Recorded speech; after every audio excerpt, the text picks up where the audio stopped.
2822 Now presents Newsmakers with your host, Jayne and Bugda. Hello and welcome to Newsmakers. I'm Jayne and Bugda. Today's show is about having faith, offering hope, and serving up a good meal. And that's just part of the story of St. Francis Kitchen in Scranton. Here to tell the rest of the story are my guests. I am joined today by Rob Williams, who's the Executive Director of St. Francis Kitchen in Scranton, and Michael J. Cummings. He's on the advisory board for St. Francis Kitchen. I want to thank you both for joining me today because there is quite history involved and a lot of people that are helped through the kitchen and through all of the programs that you offer. So thank you both for being with me today. Thank you for having us. Thank you. Let's start in the beginning. Let's give a little bit of the history of the St. Francis Kitchen in Scranton. How did it all begin? Do you know, our founder is Monsignor Siganolfi, and in the 1970s, he was working at the Catholic Diocese. During his lunch period, he would go for walks in the downtown Scranton area, particularly near the courthouse in the center of town. And often he would see people that were on the benches and moving around the downtown area. And he thought to himself, I wonder if these people have a place to go to eat. And he kept thinking about it, and he kept praying about it, and he just was starting to have this restlessness within him about who should be taking care of these people. And so as he prayed about it, he realized that God was telling him to do something that about our it. expenses have And increased. so he Even though we kept our assembled goal at a group of 100,000, people in the it community. never really took care And our of all founding the documents expenses say that that were St. incurred. Francis is a collaboration of people of all faith communities in support of the poor and the hungry. And so even though we're sponsored and we are housed within the Catholic Church, right from the beginning, we were intended to be a mobilization of the community, a mobilization of people, all faith communities, in support of the hungry and the poor. You know, I was blessed to have Monsignor on Newsmakers back in 2004 to talk about the kitchen, and now I'm blessed today to have both of you here to talk the continued mission. Tell me a little bit about how you both got involved. Without them, I would not have been able to be the catalyst and the instrument that God used. I appreciate that. I have been a member of the St. Francis Advisory Board, I think about 8 years now, and I was drawn to serve because St. Francis, the mission is frankly just so compelling. The history is rich, but the mission is compelling but simple. Feed the hungry, feed the underserved, the poor in our community. And it was really just easy for me as I was drawn to the organization with the hope of, in some way, just even a little bit, serving my community in the hope of, again, feeding the hungry and serving the underserved in our community. Rob, you've been And there for me, some time, right? I've been at St. Francis since August 2019. I've served in ministry in the church for 36 years. And so most of that time was in youth and young adult ministry. I started in Our Lady of the Snows up in Clark Summit, and then moved to the Diocese of Harrisburg. And so for 20 years, I worked in the middle 15 counties of Pennsylvania, doing trainings and events for youth and young adults. And then when it was time for me to move out of that work, an opportunity was presented here in Scranton. So I had never worked in this arena of soup kitchens. And in fact, I can't cook to save my life. And when I was being interviewed for this job, my brother-in-law said, how are you going to run a kitchen? You don't even know how to cook anything. And so I brought that up in my interview, and they said, it's a different skill set for the executive director than for the chef. If we were hiring To the relief of everyone, right? there was no way we would have hired you. But it really, it was my joy and privilege to serve God in the church as a youth minister for a couple of decades. And then I was only here at St. Francis for a couple of months. And I said to somebody, this is the best job I ever had. And I had to really consider that and say, do I really mean that? And it's really, I think, in Scripture it says for every time, And so during that time, I was called and served with youth and young adults. During this time, it's been my great honor and privilege. I feel like the current keeper of the vision. When I think about Monsignor Siganofi and our 40-some years of history, it's just an awesome responsibility and a tremendous privilege for me to help animate this mission. That our But it's expenses not have about me, it's increased, never and even about though we me, kept it's our about goal all at these wonderful 100,000, people it never that really took have, care of all the like expenses that Michael, were incurred.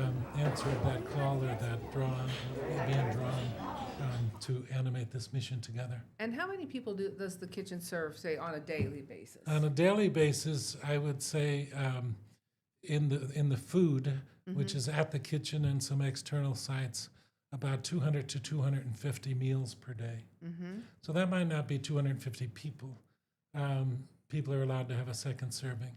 So my guess would be if there was 250 servings in this day, that might be 180 people or so. And who is the kitchen open to? Like, is there a criteria to come through the doors for a That meal? absolutely not. That's an interesting question because if funders or if anybody were to say, the only way we'll provide this funding is if you put these regulations on who can come, we would deny that funding because anyone who presents themselves is allowed to have a meal at St. Francis. And let me ask you both this question. I think a lot of people might have a perception of who's in there enjoying a meal every day, but I think we'd be surprised about how many people are out there maybe working, have families, are older that come to the kitchen for friendship and for a meal. Is that true? Yeah, as I said, we don't do data collection at the door, Right. so it's hard. But I'd be estimating, but my estimate would be that about 1/3 are homeless or live in some kind of temporary shelter or that kind of thing. About 1/3 are people who are on a fixed income, either because of a disability or because they're retired. And then about 1/3 are, I don't think they use this term anymore, of the working poor, but are people that have employment, have a place to live, but by the time they pay the rent and the utilities, so things like food and clothing, we sort of are able to help them a little bit. And over the years, how have you both seen the need grow in the community? Yeah, I think that is illustrated in the fact that the number of meals and people who are served is continuing to rise. I believe, Robin, we were collecting this data for the campaign this year. It was something like 3 years ago, 75,000 meals were served. The next year, it was 95,000. In 2025, it was almost 120,000 meals that's a lot of served meals, yes. by the kitchen. And so I think the numbers speak for itself in that the need has grown in the community. But also, I think that speaks to the fact that the organization has grown and has not just sat back and just said, we're going to be serving those who come. The organization is going into the community to look to other opportunities to serve more people. So I think it speaks both to the notion that the need has grown in the community, and that is somewhat of an unfortunate commentary, but also it speaks to the notion of the forward thinking of the organization under Rob's direction to continue to look into the community to see what else can be done and who else can be served. I saw an interesting interview with on Catholic television with you, Rob, with Dan Gallagher, and he said that you sit down and enjoy a meal with the people, and he said you have a conversation with them. What are we talking about? Can you share some of the conversations? I do, and thank you for bringing that up. Shortly after I started in 2019, one of the people that comes for meals at the kitchen said, "You've done 2 good things." And I said, "Really? Only 2?" But they said, "You look us in the eye and you speak with us and not at us, and you eat what we eat." And I said, "I wouldn't serve you food that I wouldn't eat myself." But part of it for me, usually I try and make sure that the people that come are well served before I go and sit down. So it's normally towards the end of the hour. We're open for 1 hour. And I'll go through the line. I'll take the same tray they take. I'll go and sit at a table. Often I sit at a table where there's only 1 or 2 people. And sometimes I discover that they're sitting alone on purpose. Okay. So I'll try. I'm pretty social. I try and strike up a conversation, and sometimes you just get that sense they're not interested in having a conversation. So then I'll sit quietly with somebody for 20 minutes or 15 minutes, and I think there's something. There's an intimacy that comes with sharing a table and sharing a meal with people. So what was the impetus for me starting to do that? I've had difficult financial moments in my life. I'm married, I have 4 children. My wife and me are providing for 6 people. But my most difficult financial moment is nowhere near what our people have to endure every day. And so my reason for doing that is that I realized pretty quickly that, especially as somebody that never worked with homeless people, never worked with the community that we serve, I need their voice in my head to inform my decisions.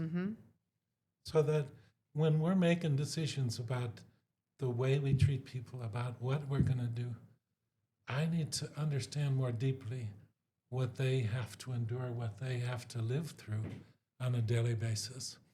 And so I spend a little time with them. So we're all a heartbeat away from, we don't know day to day. Yes, Right, I mean, for like- sure. You mentioned Monsignor Siganolfi. About 20 years ago, or 25 years ago, I was in youth ministry in Our Lady of the Snows in Clark Summit. And the Abington School District asked me to come and speak about world hunger. And I went and volunteered at the kitchen. Now, one day at the kitchen does not make me an expert on world hunger, but I wanted it to have real stories. I wanted it to, so I met with Monsignor. And I said, Monsignor, what do people need to hear? What do young people especially need to hear? Is there any common threads? And basically, that was the message there, but the grace of God go I.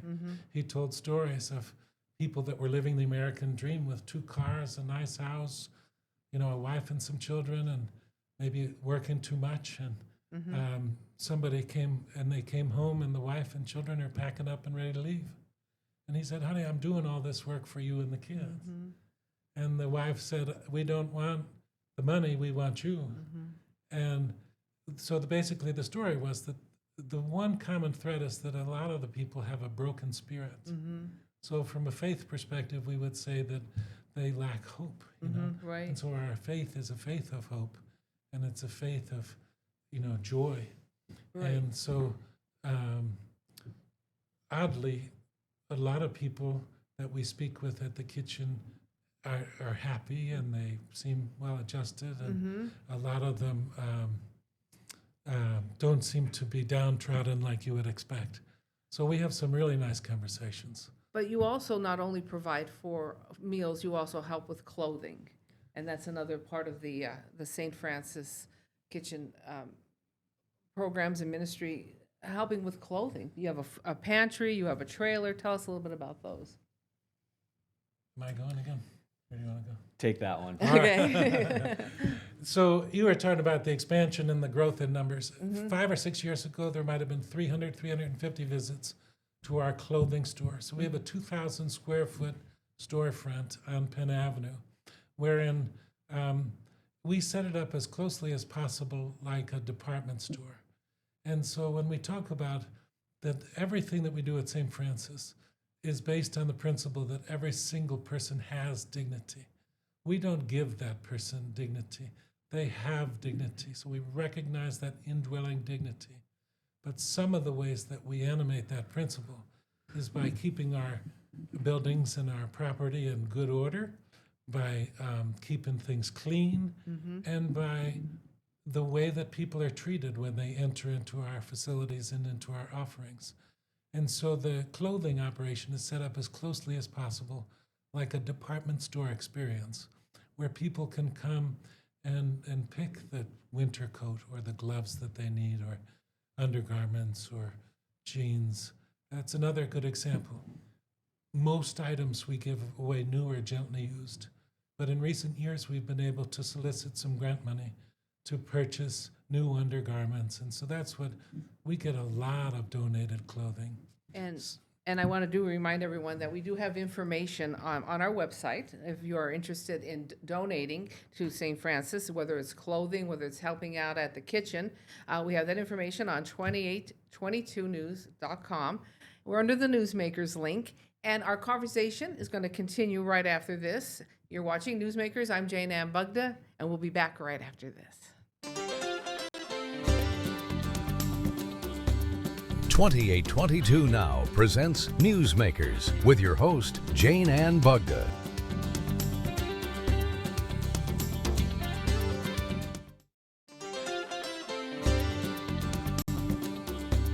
"2822 Now presents Newsmakers with your host, Jayne Bugda. Welcome back to Newsmakers. I'm Jayne Bugda. Our conversation today is about the St. Francis Kitchen in Scranton, offering food, hope, faith, clothing, a host of programs to help people who are going through a rough patch or in need. And I am joined today by Rob Williams, who's the executive director, and Michael J. Cummings, who's the on the advisory board. But Michael also has an important role.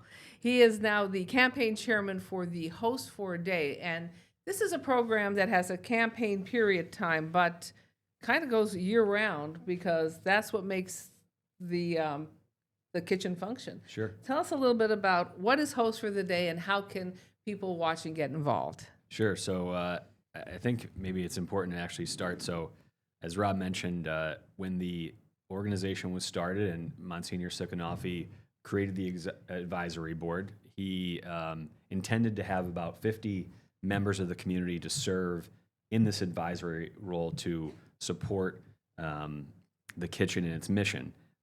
Right now, I believe Rob mentioned that we have 43 advisory board members, and I'm, of course, one of them and have been for a number of years. And the first few years of being on the board, the advisory board, you get to know some of the other members of the organization, the advisory committee, and you quickly realize that Host for the Day is the main fundraising campaign in the effort to support the kitchen from a monetary perspective.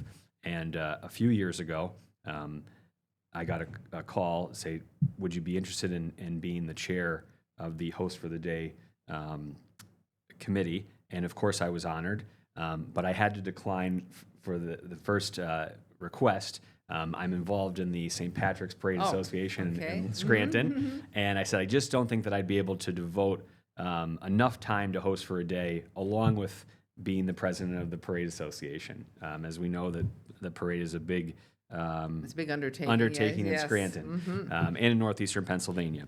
But this year, Rob gave me a call a few months ago and said, I think it's time. And I gladly accepted and was humbled, of course, to participate. So Host for the Day is the main fundraiser for the kitchen. And it really is, the idea is Host for a Day. So I believe when, 40 years ago, when the campaign was started, it was give $100 and you are the host for the day. You are the sponsor of the meal that is being served at the kitchen that day.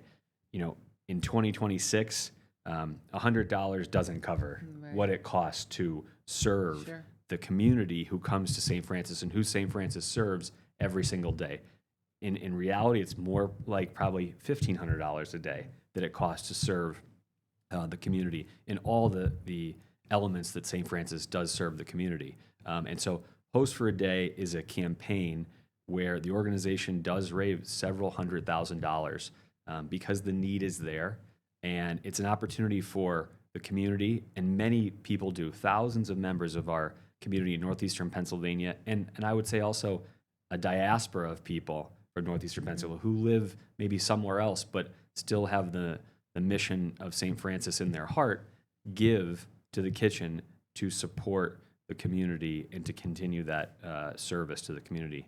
And so Host for the Day is our main fundraiser, and there are people who give $100, but also we have businesses giving $500, $1,000, $5,000. And it really is humbling and overwhelming to see those donations come in. And people do so, frankly, quietly, because they don't necessarily want to be recognized. They just want to serve the community through their monetary donations. And it's a nice way to be part of the community and part of something that you know that you're helping someone. Helping someone, maybe just give them a meal. And, sometimes that's the most important thing someone needs. Sure. So your campaign is going on now, but as you said, if someone wants to give any time during the year, that they're open. That's Certainly. always an option. Absolutely. And you were talking about donating, and some people might say, I can't donate, but I can give you my time. Do you need volunteers? For sure. We enjoy tremendous community support, as Michael said, and that comes in the form of monetary, but it also comes in the form of volunteerism. It also comes in the form of collaboration. And so, for example, we mentioned the clothing store, but we also have a mobile trailer. We have so many donations of clothing that a few years ago we built a mobile store where we go to 8 communities a month. We come to Wilkes-Barre once a month, we go to Hazleton once a month, Carbondale, and 4 or 5 others. And so people could collaborate with us in the sense of hosting that trailer. Oh.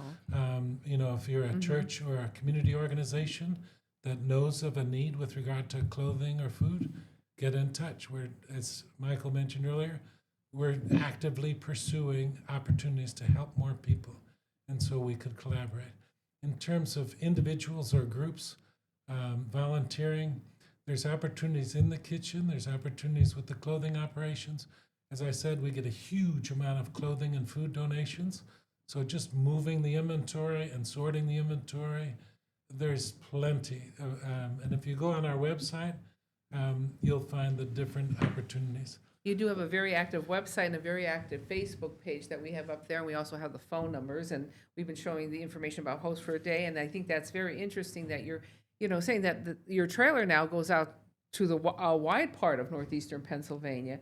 So the reach of St. Francis goes quite far. Yeah, when we send food to different communities like Carbondale, Oliphant, Roaring Brook Township, we send one driver in the food, Okay. and local people serve local people. So we have 270 servings in Carbondale every Thursday. We send one driver in the food, and 20 Carbondale people help their neighbors. That's the model we're going for with the mobile trailer, is we don't necessarily want to staff it. And we don't send volunteers from Scranton to Wilkes-Barre. We don't send volunteers to Hazleton. We send the trailer with a driver, and then local people help local people. Where would people be if St. Francis wasn't there for them? I think that's something that, our community, we don't think about that, but the lives that you are touching every day. Yeah, we have some people, at the kitchen, the main location, we serve 10 meals a week. So an 11 a.m. meal, 365 days a year, including weekends and holidays. We have a Tuesday, Wednesday, and Thursday evening meal from 5 p.m. to 6 p.m. Some of our people come to us for all 10 meals. And so where would they be? They don't, either they have some sort of disability where they can't provide for themselves, or there's some obstacle that gets in the way of them being able to provide for themselves. So I can't imagine where those people would be. Let me ask you about this. Michael, you're on the advisory board there. You're seeing the needs out there. You see the need every day as well.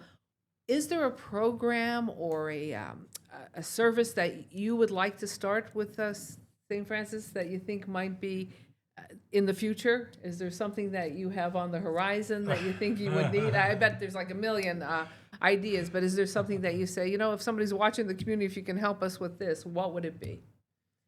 For me, I wouldn't necessarily identify a specific program. I would say in my laser focus as the chairperson of the campaign, I'd like to see us raise more money this year than we did the year before. Right. And I'll leave it up to Rob in his role as the executive director to find where that next need is. That's one of the interesting dynamics. Sometimes we could leverage the bulk purchasing and such, that your $100 given to us can go further. We have one volunteer that goes to grocery stores. She says, "What do you need?" We say cereal or soup or different things. And when she finds it on sale, she'll go to 6 different stores and come to us with 200 boxes of cereal. Now, she'd much rather give us $400 worth of cereal than give us that $100. For her, it's like a sport. But in most instances, when our different foundations were given tours and things, when they found out how we squeeze everything we can out of $1, they love how prudent we're being and how careful we're being as good stewards of those funds that are provided to us. So there are instances, because of our bulk purchasing, where we can make that $100 go further than you can. And you also have a food pantry too, so we don't want to. Yes. We did mention that as well. So there's a lot of working parts to St. Francis. What a role you play in the community, Monsignor. I maybe didn't realize how much this small mission has blossomed and grown, and with people like you both, behind it, I think it shows that it'll go on for many, many years. You were saying about volunteers, and I do want to mention that, at any age group, you can volunteer at St. Francis. There are some limitations in the kitchen for people that are under 18, but for the most part, we'll find a way to engage and involve people. And I do want to remind everyone again, let's just talk a little bit about the where we can call for information. We have your website up, we have your Facebook up. For a Host for a Day, you can also contact information we'll have on our website. And so the St. Francis story can continue for many, many years to come and be a blessing in our community. So I want to remind everyone, for the information on today's show can be found on 2822news.com. We're under the Newsmakers link. Rob and Michael, thank you so much for joining us, and thank you for being part of something in our community that helps so many people. And I hope today that we gave people an understanding of all the work that goes on behind the scenes to help service not only just in Scranton, but a great a part of northeastern Pennsylvania. Thank you very much. Thank you both. Jayne. For some of the people that have helped me with today's show, Andy Dean, Tony Ingargiola, Matt Gronsky, and Joey Nardone, I'm Jayne Ann Bugda. We thank you for making Newsmakers part of your day, and we'll talk again next time. 2822 Now presents Newsmakers with your host, Jayne Ann Bugda.